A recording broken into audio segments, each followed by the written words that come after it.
ಕೈಕಾಲು ಮುರಿತೀನಿ ಅಂತಾರೆ, ಬೆದರಿಕೆ ಹಾಕೋರ ತರ ಇರುತ್ತೆ. ನನ್ನ ಮಕ್ಕಕ್ಕೆ ಹಿಂಗ್ ಅಂದಾಗ ಸಾಫ್ಟ್ ಆಗಿ ಇರ್ಲಿಲ್ಲ ಅದು. ನಂಗೆ ಗೊತ್ತು ಎಷ್ಟು ಸಾಫ್ಟ್ ಆಗಿ ಇದ್ ಮಾಡ್ತೀನಿ. ಸಾಫ್ಟ್ ಆಗಿ ಅಂದ್ರೆ ಏನು ಮಗುಗ್ ಮುಟ್ಟೋದ್ರ ಹಿಂಗ್ ಮುಟ್ದ.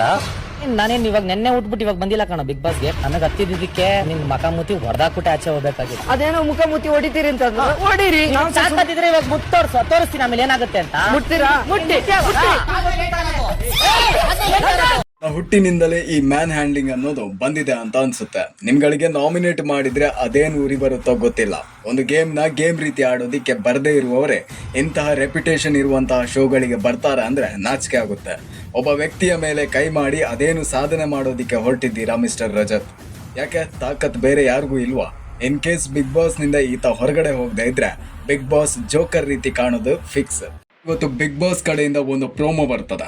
ಅದನ್ನು ನೋಡಿದಾಗ ಪ್ರತಿಯೊಬ್ಬರು ಕೂಡ ಶಾಕ್ ಆಗಿರ್ತೀರ. ಧನ್ರಾಜ್ ಮತ್ತು ರಜತ್ ಜಗಳ ಮಾಡಿಕೊಂಡಿದ್ದನ್ನ ಇವತ್ತಿನ ಪ್ರೋಮೋದಲ್ಲಿ ನೋಡ್ಬೋದು.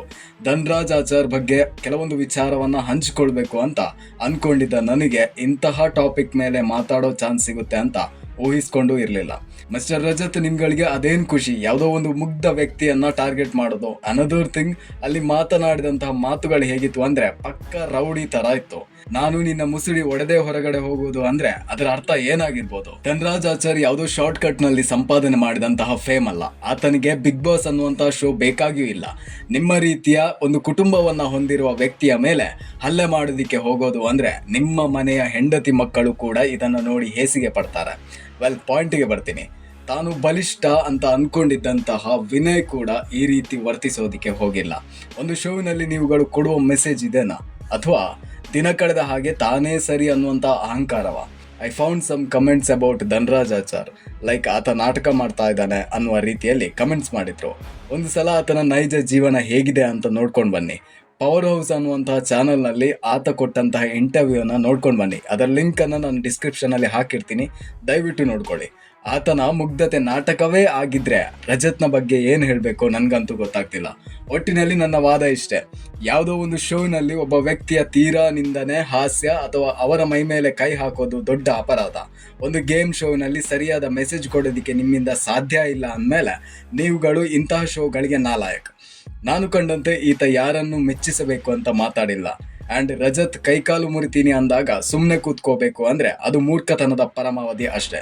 ಎನಿವೆ, ಇವತ್ತು ಸಿಂಗಲ್ ಸ್ಟ್ಯಾಂಡ್ನಲ್ಲಿ ಹೇಳ್ತೀನಿ, ಧನ್ರಾಜ್ ಆಚಾರ್ ಆಡಿದ ಆಟಕ್ಕೆ ಗೌರವ ಕೊಡಲೇಬೇಕು ಆ್ಯಂಡ್ ರಜತ್ನ ಮನೆಯಿಂದ ಕಳಿಸಲೇಬೇಕು. ಇಲ್ಲ ಅಂದರೆ ಜಗದೀಶ್ ವಿಚಾರದಲ್ಲಿ ಆದಂತೆ ಪಾರ್ಶಿಯಾಲಿಟಿ ಆಗೋದ್ರಲ್ಲಿ ಅನುಮಾನನೇ ಇಲ್ಲ.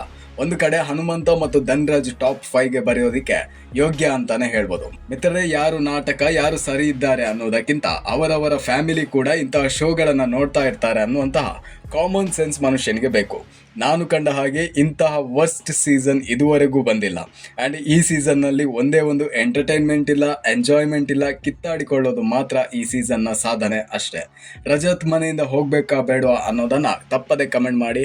ಹಾಗೇನೆ ಯಾವುದೇ ರೀತಿಯಾದಂತಹ ತಪ್ಪಿದ್ರೂ ಕೂಡ ಕಮೆಂಟ್ ಸೆಕ್ಷನಲ್ಲಿ ತಿಳಿಸಿ ಅಂತ ಹೇಳುತ್ತಾ ವಿಡಿಯೋವನ್ನು ಕೊನೆಗೊಳಿಸ್ತಾ ಇದ್ದೇನೆ.